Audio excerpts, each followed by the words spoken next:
Και θα πω ότι είναι πιο όμορφη από κοντά η Άννη. Θα το πω αυτό, γιατί είναι μια κούκλα. Πόσο ωραίο κορίτσι είσαι εσύ. Έλα, τώρα ντρέπομαι. Μην τρέπεσαι να λέμε και την αλήθεια. Εσείς είστε πανέμορφες, υπέροχα ματάκια. Τι λες, εσύ είσαι κούκλα, τώρα έχεις και ωραία φωνή, σε αυτό μας περνάς. Ναι, εντάξει, αυτό είναι η αλήθεια, ναι. Δεν θέλω Καλοκαιρινό να τραγούδι. Καλοκαιρινό τραγούδι δροσερό, ότι πρέπει για τις διακοπές μας, για να χορέψουμε. Ναι. Πόσα χρονιά αν ασχολείσαι με το τραγούδι, είμαι στο χώρο του τραγουδιού. Ασχολούμαι περίπου 3 με 4 χρόνια. Και πώς τα έχεις δει τα πράγματα στην πορεία, γιατί έχεις πέσει ουσιαστικά πάνω στην κρίση. Δηλαδή, εσύ δεν έχεις ζήσει. Τελείως πάνω στην κρίση. Ναι. Αυτό και ρωτάμε και τα νέα παιδιά που έχουμε εδώ πέρα στην εκπομπή πολλές φορές, γιατί παλιότερα ήσουν και πιο εύκολα τα πράγματα. Τώρα είναι λίγο πιο δύσκολα για ένα νέο παιδί που ξεκινάει. Ναι, είναι πιο δύσκολο εννοείται, γιατί έχουν μειωθεί και οι δουλειές, σίγουρα, και η οικονομική άνεση δεν υπάρχει. Ναι. Αλλά πιστεύω ότι έχει να κάνει με το πόσο αγαπάς και τι θέληση έχεις για κάποια πράγματα. Εσύ ήθελες δηλαδή να γίνεις τραγουδίστρια και το προσπάθησες τα τελευταία χρόνια, δεν έβγαινε, τι ακριβώς? Όχι, εντάξει, από μικρό κοριτσάκι έτσι χαζοχαρούμενη στον καθρέφτη εκεί, βαφόμουν να τραγουδούσα όπως όλοι τα κλασικά. Ναι. Εντάξει, από πολύ μικρή ηλικία ξεκίνησα, έπαιζα στο θέατρο 12-13 χρονών, μετά με το χορό. Είμαι στην Αθήνα τα τελευταία χρόνια. Από πού είσαι? Έχω μεγαλώσει Λάρισα, καταγωγή Πόντια. Κοντά μας, εμείς Κοντά. Καρδίτσα. Αλήθεια, η μαμά μου ήταν από εκεί. Τέλεια, θα βγούμε και συγκινήσεις στο τέλος. Παίζει και αυτό. Ωραία, και βγάζεις αυτό το τραγούδι τώρα, έτσι.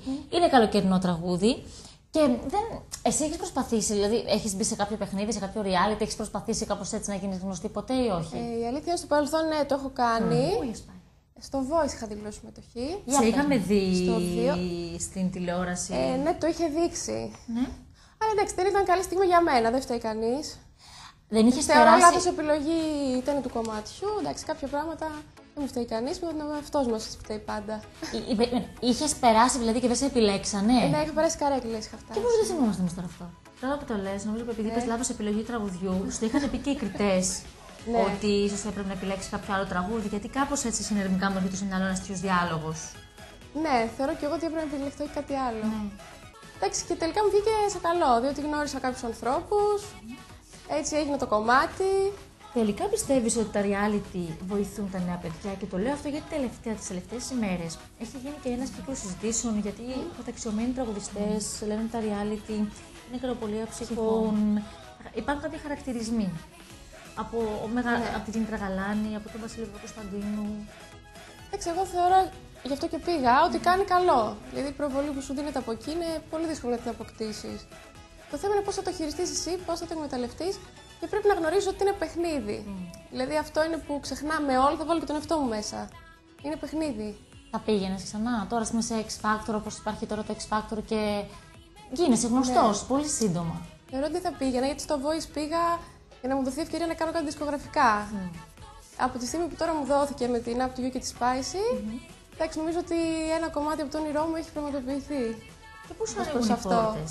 Δηλαδή, πώς χτυπάς την πόρτα, είσαι νέα κοπέλα. Πολύ εμφανίσιμη, γιατί παίζει ρόλο, θεωρώ, και η εμφάνιση στη δουλειά.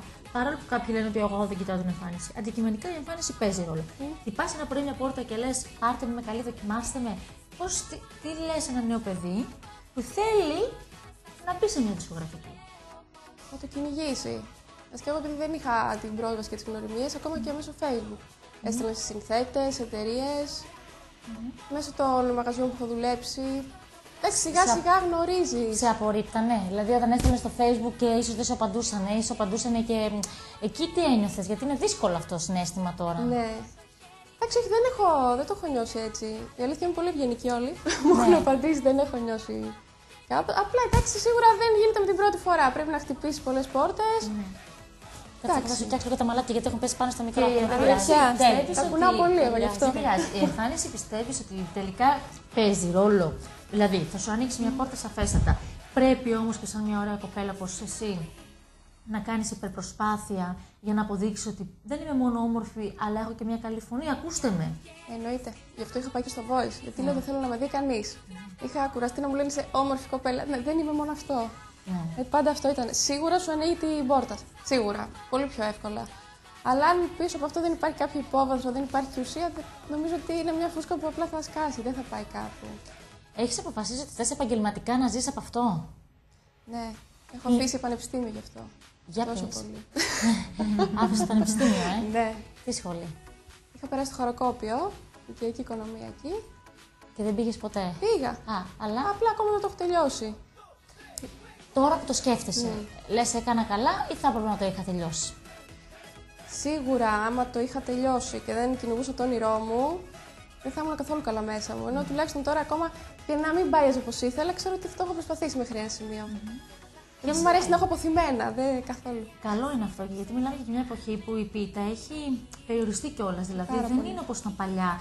Βγαίναν και παιδιά ακόμη από talent show και ανοίγαν αμέσως οι πόρτες και γινόταν γνωστοί. Τώρα είναι πιο δύσκολα τα πράγματα για εσάς. Είναι πολύ πιο δύσκολο. Ναι. Σαφέστατα. Πιστεύεις Θέλει ότι υπομονή. μπορείς να ζήσει ένα νέο παιδί από αυτή τη δουλειά? Γιατί το ρωτάω, οικονομικά.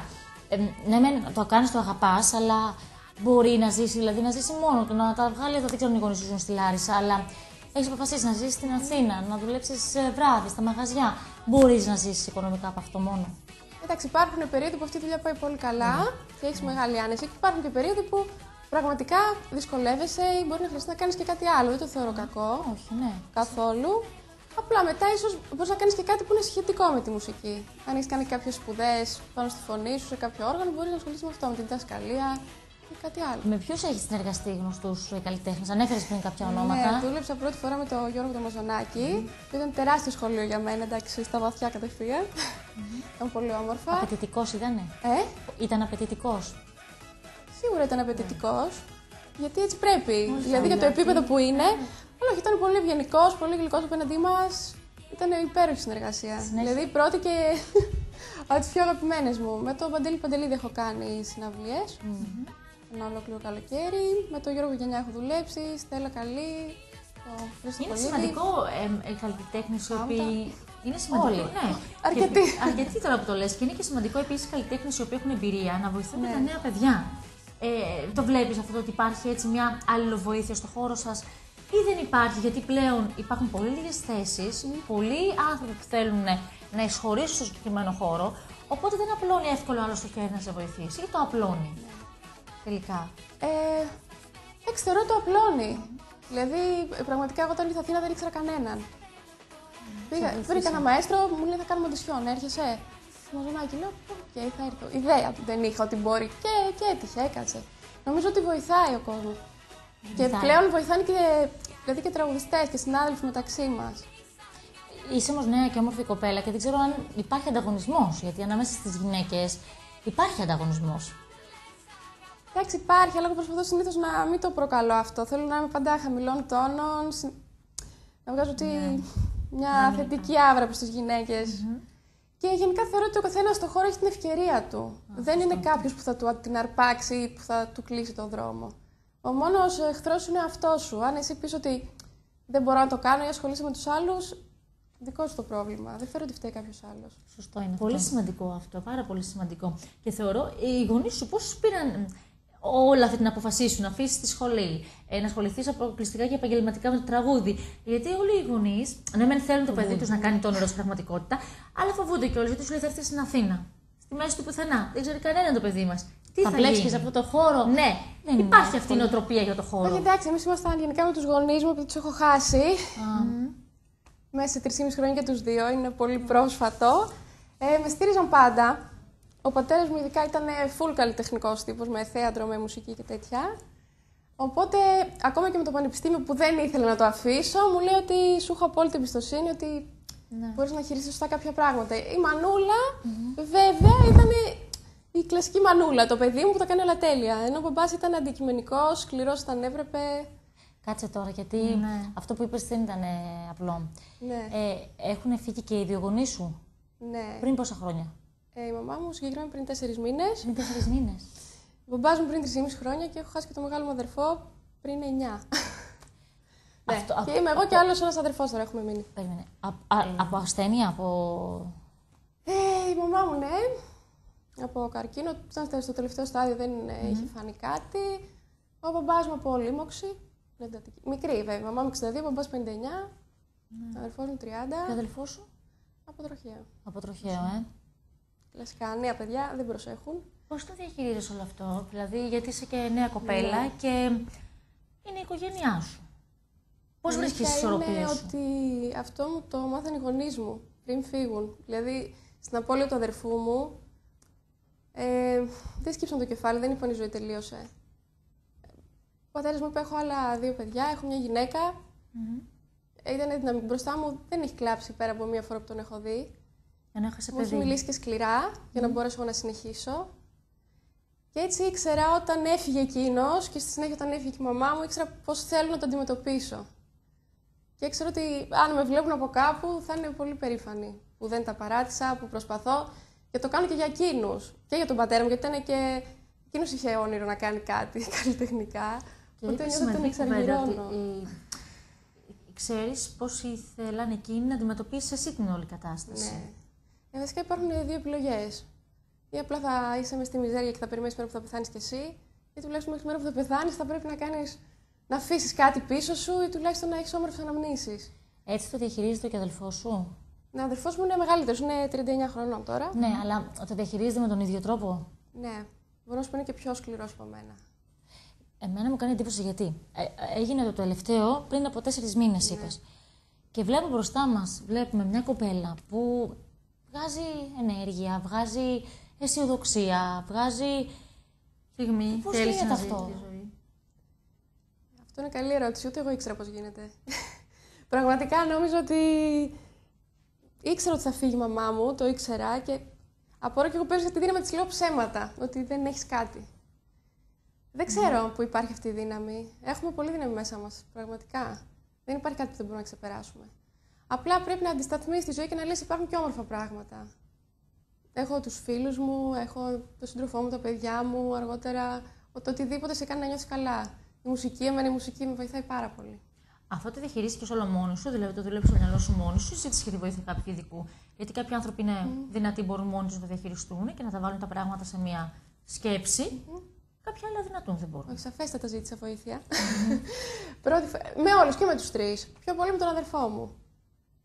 Όταν συνέβη το τροχαίο, λες? Ναι, γιατί ήμουν πολύ μικρούλα και δεν ήξερα. Πόσο ήσουν? Ήμουν 15 χρονών, 16. Εντάξει, είναι πολύ δύσκολη ηλικία. Ναι, δεν ήξερα πώς το διαχειριστώ τότε. Δηλαδή είχα άρνηση ότι δεν έγινε, σαν να μην είχα αδερφό ποτέ. Ναι. Οπότε, ναι, εκεί μου πήρε λίγο χρόνο. Και όταν φεύγει ο πατέρας σου και μετά μαθαίνετε ότι η μητέρα σου είναι άρρωστη, δεν υπήρξε στιγμή που είπες ότι γιατί σε μένα όλα αυτά? Δηλαδή... Ακόμα το λέω. Ναι. Γιατί η μοναξιά, εντάξει, τελειώνει όλο στο παρελθόν. Με το χάνοντας τους γονείς, φεύγει όλη η παιδική ηλικία. Δεν έχεις το δικαίωμα ούτε να κλαφτείς κάπου, να συνταντέψουνε. Δεν υπάρχει όλο αυτό. Κάποιος να πει ιστορίες για σένα. Είναι εντάξει, ένα κομμάτι. Γι' αυτό εγώ έχω να πω και το λέω συνέχεια, δηλαδή σε όσους έχουν τους γονείς τους να τους αγαπάνε, να τους βλέπουν, να τους ζουν όσο πιο πολύ μπορούν. Γιατί τόσο πιο πολλές δυνατές αναμνήσεις θα έχουν τη μέρα που δυστυχώς, αν όλα πάνε όπως πρέπει να πάνε, δεν θα υπάρχουν πρώτοι εκείνοι. Υπήρξε στιγμή που λύγησες, δηλαδή δεν ξέρω, σε βλέπω ότι... Ναι. Πότε? Πιο πολύ τις πρώτες μέρες, να σου πω την αλήθεια. Ειδικά μετά τη μαμά μου έλεγα ότι εμείς είμαστε μια ευτυχισμένη οικογένεια, μακάρι να πεθάνω κι εγώ, να πάω στον παράδεισο και να είμαστε όλοι μαζί. Αλλά εντάξει, αυτή είναι η πρώτη αντίδραση. Μετά θυμάσαι ότι υπάρχει και η ζωή και η ζωή είναι ωραία. Και οι γονείς σου θα είναι ευτυχισμένοι αν υπάρχουν κάπου σαν ψυχή, μόνο αν δουν εσένα να είσαι καλά και να το ξεπερνάς. Δηλαδή, αν ακόμα οι ψυχές κάπου υπάρχουν και εγώ πόνο δεν θέλω να τους προκαλώ. Θέλω δηλαδή να πούνε ότι ναι, το παιδί μου τα κατάφερε. Το ξεπέρασε. Θα έχεις δουλέψει πολύ τα πράγματα. Πολύ. Είχα υπέροχους γονείς. Πραγματικά. Ήταν οι καλύτεροι μου φίλοι. Πολύ σημαντικό αυτό. Δηλαδή, έχεις βάλει τα πράγματα σε μια σειρά στο μυαλό σου και θεωρώ ότι είναι και λίγο άμυνα αυτό. Δηλαδή, αντικειμενικά πρέπει να το αντιμετωπίσεις έτσι, για να μην πολλές φορές μας τρελάουν οι καταστάσεις που συμβαίνουν δίπλα μας και γύρω μας. Πρέπει δηλαδή να τα αντιμετωπίζουμε και κάπως έτσι τα πράγματα, για να μπορέσουμε να επιβιώσουμε κι εμείς οι ίδιοι. Ναι, αυτό δεν γίνεται αλλιώς. Φτάσεις σε ένα σημείο που λες ή θα χάσω τον εαυτό μου και όλα αυτά που έχω, ή θα διεκδικήσω ό,τι καλύτερο μου αξίζει. Γιατί μετά από όσα σου έχουν τύχει, λες ότι μου αξίζει και κάτι. Σου αξίζει το καλό. Ό,τι κι αν είναι αυτό. Το τραγούδι που ακούσαμε, ποιος το υπογράφει? Για πες μας λίγο και τους συντελεστές. Λοιπόν, αυτό το τραγούδι έχει γίνει από την Up to You και τη Spicy. Δημιουργεί είναι ο Τέντου ζωγράφος, ο Δημήτρης Σταματίου και ο Μιχάλης Παπαθανασίου.